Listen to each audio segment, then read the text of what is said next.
Hey, YouTube. Thank you for taking a moment out of your day to hang out with me, Lucky Haskins. This is a moment of tone with Lucky Haskins. Now, as a lot of you know, there is an immense amount of musicians in the truth community. I've noticed this for years and years and years. Something that's very seldom talked about. There has to be something to it, because there is an awful lot of musicians in the truth community. I would say it's disproportionate to what you would expect if it was just haphazard or random. Obviously, as musicians, we most certainly have experienced some connections with the spirit world. And I personally believe that that's part of the reason. But anyway, I'm making this video for a friend of mine who, because I promised I would, I have a story to tell. And, well, here it is, folks. As promised, this is an original handmade clon. Look, no dragon. All you can see is the years of oxidation all over it. This thing has been in almost every state in the United States. Been on the same stages as Albert King, Freddie King, B.B. King, Derek Trucks. I could go on and on the stages that this has been on. And it never let me down on the road. Once, I'll get to that. But what a wonderful story. As I promised my friend Walt, he was going to get the story. What could be easier than making a video here in the comfort of my dining room table to tell him the story? This thing it actually has the dude's, I'm not going to show it to everybody, but it has the dude's phone number on it. Does your clon have the fella's phone number on it? Anyway, handmade in his garage. You can see how clean that is, all hand wired. Boy, if they made equipment like this nowadays, hey, look at that. Absolutely thing of beauty. I'm glad I did this video, because when I opened it up, there was a 9-volt in there. Luckily, it hasn't fallen apart yet, or whatever you call it, when a battery essentially starts leaking acid. My clon is still in immaculate condition. I have absolutely no doubt it'll fire right up. So here's the story, Walt, and everybody else who's interested. I'd say it was 2002 or 2003. I was recording a record called Devil's Ride. It's my first record that I recorded. It's not under the name Lucky Haskins. Obviously, most of you probably know that's a stage name, and that has a story with it as well. That's a newer stage name, well, 15 years old, okay? Folks been calling me Lucky Haskins for about 15 years. Now, the clon. So I'm in the studio recording a record. I would not change the tone on this record for anything. Some of my favorite guitar work I've ever done was on my first record. I was a live guy from birth, played a million shows, right? All right, thousands of shows, folks. So I'm in the studio. A friend of mine built a studio and talked me into coming in and making a record. And I always told him, I'm a live guy. I have no interest in making a record. I was never chasing any money, folks. I was never chasing any fame and glory. I like to move people. That's why I'm a live guy. I'm an entertainer. Put that microphone in front of me. Give me a guitar. So I'm in the studio, and my rig in the studio for this record was a 1984 American Strat, very nice one, copper colored, which is an unusual color. I still have it. Man, is it beat to tar. A lot of people like to spend big money on guitars that are kind of beat up because they call it a relic or the real deal. This one's too beat up. Oh, it plays and sounds beautiful. But it's so cracked and chafed, and I don't even think I could get top dollar for it. I don't know. But I have an 84 American Strat that I recorded the album on.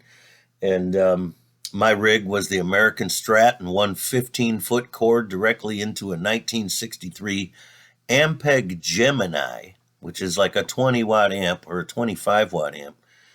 Old school, no reverb, no nothing. I believe it had tremolo on it, but I, of course, turned that off. No effects, no reverb, no nothing. Got my tone from the room. Well, the amp had incredible tone. Got my reverb from the room. That was my first record, and it was reviewed by the Detroit Blues Society, and of course I was scared to death.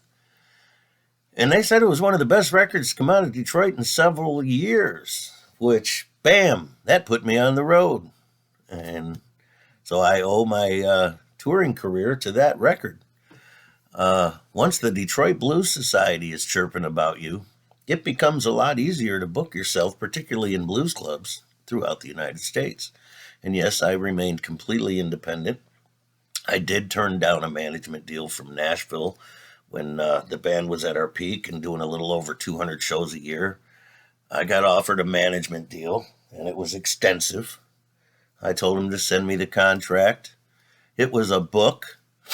I never got past page 1. I immediately declined it because they wanted a percentage of everything I've already done. They promised me the world for the future, but they wanted a percentage of both my records. They wanted a percentage of all of my dates, which were, I had built a nice circuit, folks. These were repeat dates. And I don't know if that's what you want to call selling your soul. I don't know, but I didn't like the looks of that. I would be, the moment I signed that contract, I'd be on the hook for giving away a percentage of what I was already earning. I immediately told the guy no. I said, if you got something to offer, then it starts fresh. Everything I've already accomplished is mine. You can't have it. So I turned that down. But anyway, folks, here's the deal. So I'm in the studio, 2002 or 2003, and the guy had one of these. And I start poking around with it. I didn't really mess with it because I was busy recording a record, but he told me, you got to have one. This is the best thing ever invented, blah, blah, blah, blah, blah. Gave me the guy's phone number. And I wish I could remember the dude's name, but I'm not going to go do a bunch of research and embellish the story and pretend all these things. But my friend Robert knew the guy, knew his name. I called him up. He was making these in his garage. I called him up. I think he was an East Coaster, if I remember. And I said, yeah, I want to order one of those Klon Centaur pedals, like my buddy Robert here has. I think I paid $279 for it, folks. It wasn't cheap, for a pedal back then. So anyway, he answers the phone. I say, yes, sir, I want to order one of these Klons. And he says, well, there's a 5 to 7 month waiting period. I make them myself in my garage, and I'm extremely backlogged. They're becoming kind of popular. And I said, oh, okay, well, maybe I'll holler back. I don't think I want to order one. And he starts talking. This is how passionate the guy is. I wish I could remember his name. That makes these. He started talking to me, and he said, well, how'd you learn about my pedal? Well, I'm in the studio. My friend Robert showed me his. Oh, really? And he says, what kind of rig do you play? And I said, well, I'm in here recording with a Strat and an Ampeg Gemini, but my live rig nowadays is a 335 and a Vibro King. And he said, really? He said, I'll tell you what, I can get you one out in a few days. I said, huh? I thought you were 5 months behind. And he said, well, I'll tell you what, I make these for people like you. He said, I'm tired of people buying these from me. He said, he gets kids that buy them, and they call complaining. And they say, what kind of distortion pedal is that? And he went on to tell me, this is not a distortion pedal. It's an amplifier optimizer. He was very specific. He said, this is an amplifier optimizer. So when he found out I was playing a 335 and a Vibro King, he wanted this thing in my hands. So he sold it to me. I had it in a few days. Wonderful story, right? Now let's fast forward, I don't know, 4 or 5 years. I'm out on the road just banging out the dates night after night after night, clicking this thing 200 times a night.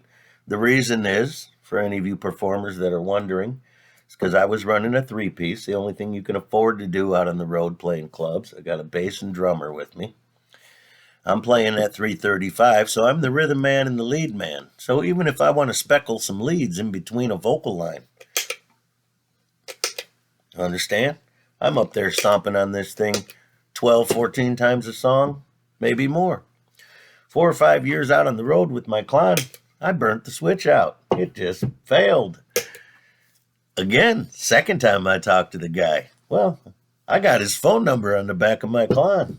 I called him up. I'm like, I happen to have 4 days off, but my clon is gone bad. And he was baffled. Gone bad? He evidently has not had much trouble with these. I said, yeah, the switch is bad.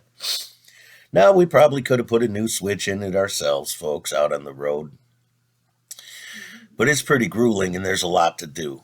So I just called the fella. I didn't know. I actually asked him if he could send me one to use. And I guess he went to my website or something and looked up my schedule.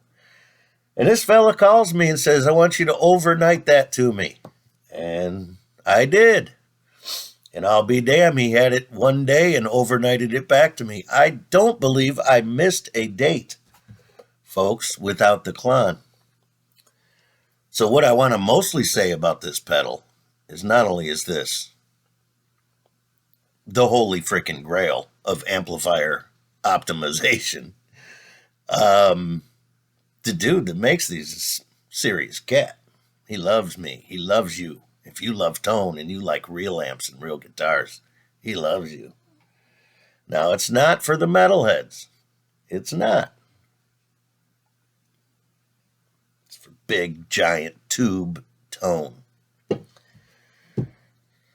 Here's another one of my records. That's my real name, folks, when I was out on the road touring. Now, Walt, now I'm going to blow your mind, Walt, if you're still watching. The clon's cool. There's my real baby. Took this photo. The funny thing about this photo, I have many photos, of course, of being on the road in my Eagle. That's my Silver Eagle. If you look, the bass player is standing out there holding on to the bass. The reason I took this picture, we were loading into a club in Apache Junction, Arizona. That's the Superstition Mountains in the background. I did not park the bus there to get this picture or anything. I come walking out of the club to get another load of stuff, and I see my bass player helping. I had to get my camera out and take a picture. Ended up being a great photo. My drummer, who was with me the entire ride, never missed a gig. We never missed a gig, by the way. One of my claims to fame. I played sick. I played with laryngitis. I played a few gigs with no voice at all, folks, in a three-piece band where I'm the singer. And I'd open my mouth and this happens. Sucks. But I've never missed a gig. I no longer really consider myself a musician because I won't travel anymore because I'm a dad. If I call myself a musician, I'm disrespecting the cats that are still out there doing it every single night. And what I like to say is if you're a musician, you can make the gig. If you can't make the gig, maybe you're not a musician. So I'm a retired musician. Well, I guess that's about it for the Clon tour, eh? I got so many stories, of course, from the road. So many songs I've written on the road that I need to get on my site. One of these days, I'll pull out the 335. The problem is if I open the case, the entire house will be stunk up bad with mojo. That's a moment of tone with Lucky Haskins. I hope you're having a wonderful day. Stay true, y'all.